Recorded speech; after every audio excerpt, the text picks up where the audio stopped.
que se vuelva a reinstaurar la pena de muerte para sicarios y extorsionadores. Congresista, bienvenido al programa. Congresista, muy buenas noches, ¿cómo está?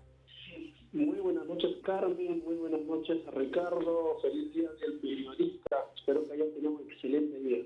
Muchas gracias. Muchas gracias.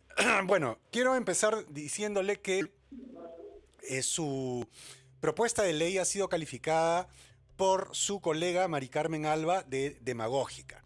Es curioso que una colega suya de Acción Popular, precisamente de su propia, filiación política, la califique así.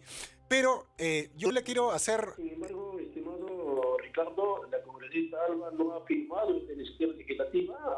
Son otros parlamentarios que suben la bancada ha firmado. Pero sin embargo, yo respeto su posición, pero no lo comparto. Ahora, le quería preguntar lo siguiente, lo práctico sobre esta medida que usted propone. Porque yo desde que tengo memoria, hace 15 o 20 años, vengo escuchando que cada vez que hay un problema de seguridad se propone la pena de muerte. Usted sabe perfectamente que en el Perú no hay pena de muerte para el caso de sicariato ni para el caso de extorsión, es solamente, según la Constitución, para traición a la patria en caso de guerra exterior. Digamos que para eso se tiene que salirse del sistema interamericano de derechos humanos. Digamos que eso se produce, ¿no? O sea, con todo lo complejo que es, pero digamos que eso se produce y se sale de ese sistema. Una vez que se sale de ese sistema, tendría que pasar un año para implementar la medida, es decir, para aprobar la pena de muerte. Luego tendría que producirse los juicios para los sicarios y extorsionadores.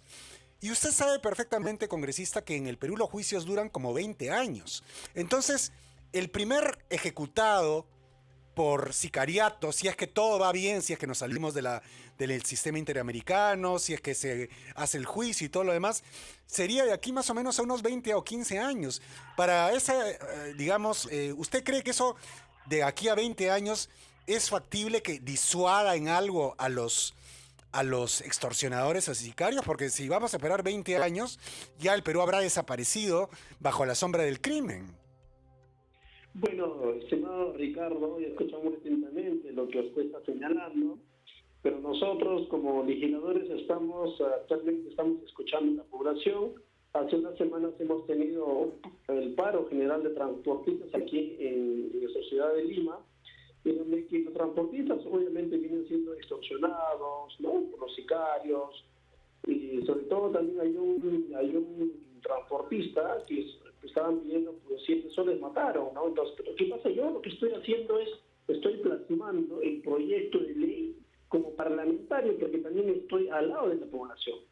Si nosotros hacemos hoy día una encuesta esta noche para mañana, estoy seguro que toda la población está a favor que tenemos que nosotros endurecer la pena. Mira, vayamos un poco a la historia. Pero, congresista, déjeme hacerle una repregunta. Ya existe para el sicariato y la extorsión la pena de cadena perpetua, que es la pena máxima, es decir, el sicario o el extorsionador no salen nunca de prisión, es decir, una vez que son juzgados y condenados y encontrados culpables, se quedan para siempre en prisión. ¿A usted no le parece que esa pena ya es lo suficientemente drástica, dura, como para disuadir a cualquiera? A pesar que es una pena bastante, hay penas de 25 a 30 años, a pesar de eso, estos delincuentes pues jamás van a entender, y un delincuente jamás se va a resocializar, estimado Ricardo. Pero estamos hablando de cadena perpetua en ese sentido. Ya no va a salir. En un escenario, o sea, ya no va a salir cadena perpetua. Y muchas veces el Estado está manteniendo, ¿no? ¿No es cierto? Claro, ahora, congresista, le escuchaba atentamente lo que usted decía en su argumento y en parte tiene razón, pero también coincido con Ricardo en el sentido del proceso y de lo que significa todo esto. Porque si bien usted dice, yo escucho a mi población, yo represento a mi población, en las calles quieren eso, pero en la implementación y en la ejecución, ¿esto es realmente viable? Esa es la pregunta que le hago. ese pedido que están haciendo la población. Eso es lo que estoy haciendo. Y el congresista de la República es el representante de la población. Claro, el representante de la población con elementos y características para materializar ese pedido y esa demanda, pero con ejecución práctica y con una ejecución donde realmente se haga una lucha contra la criminalidad. Bueno, o al menos es lo que se pone sobre la mesa en este debate. Pero ahora, déjenme preguntarle, por favor, sobre algo también muy importante y tiene que ver con esto de que se pedía someter a debate la derogación de la ley del crimen organizado y que la Junta de Portavoces lo rechazó y se pidió que se vuelva a la Comisión de Justicia para un nuevo dictamen y con las modificaciones necesarias. Me gustaría saber sus impresiones sobre esta ley. ¿Qué opina y si está de acuerdo con la derogación? Bueno, quisiera ahondar sobre el proyecto de ley después de ello que voy a responderle esa pregunta.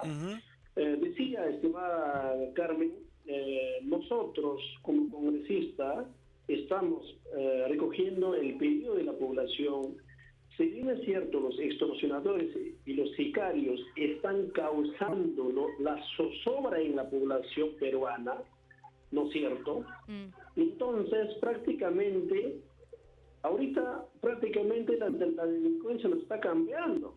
En los países prósperos como en Estados Unidos, Canadá, China, Japón, Vietnam, Singapur, existe la pena de muerte. ¿Por qué no se puede implementar en el Perú?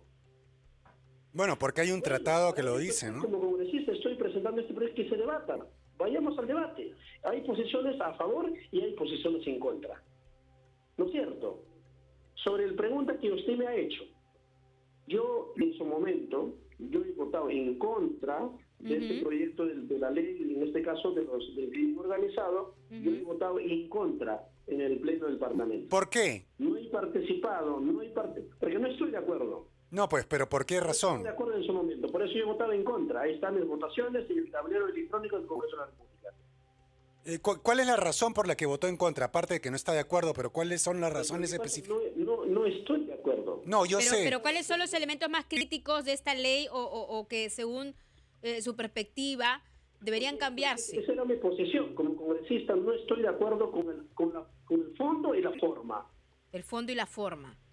Y cuando hablamos del fondo, por ejemplo, o es toda la ley como tal. O sea, se le preguntamos, congresista, para entenderlo. Por eso yo en su momento, yo no voté en la Comisión de Justicia, eso se aprobó en la Comisión de Justicia, porque yo no soy miembro de la Comisión de Justicia en ese momento, claro. Pero cuando se aprueba en la Comisión de Justicia, ya sea por unanimidad, ya sea por mayoría, ¿no es cierto?, pasa al Pleno del Congreso, donde los 130 congresistas votamos. Algunos han votado en contra, algunos a favor. Mi voto ha sido en contra de ese dictamen que se aprobó en el Pleno del Parlamento. Ahora, ¿qué defectos le encuentra usted a esta ley para cambiarla, para modificarla? Bueno, toda ley, estimado Ricardo, se puede derogar. No, yo sé eso. La ley se deroga por otra ley. Bueno, si algún parlamentario que presente, bueno, hay que debatirlo también en la Comisión de Justicia. Tranquilamente podríamos derogarlo, esa ley que ya se ha publicado. Si muchos cuestionan, o sea, la ley tampoco no puede ser perenne, ¿no es cierto? No, ahora, eso es cierto, pero la pregunta era, según su perspectiva, ¿qué elementos de esa ley, digamos, son perniciosos para la persecución del crimen según usted? Por ejemplo, para algunos congresistas, lo que han comentado aquí en estudios es también lo que significa la presencia de un abogado en medio de los allanamientos. Por ejemplo, simplemente lo estoy poniendo como, por ejemplo, usted o sea, ¿cuáles son los elementos, como dice Ricardo, que usted considera que va en contra o que no funcionan para la lucha contra la criminalidad y en todo caso están empeorando o dificultando el trabajo de la policía y del Ministerio Público?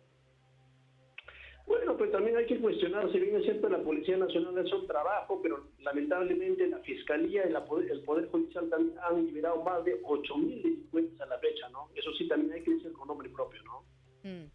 Tampoco hay que decir que hay que felicitar al sistema de justicia que están trabajando perfecto, están haciendo un trabajo impecable.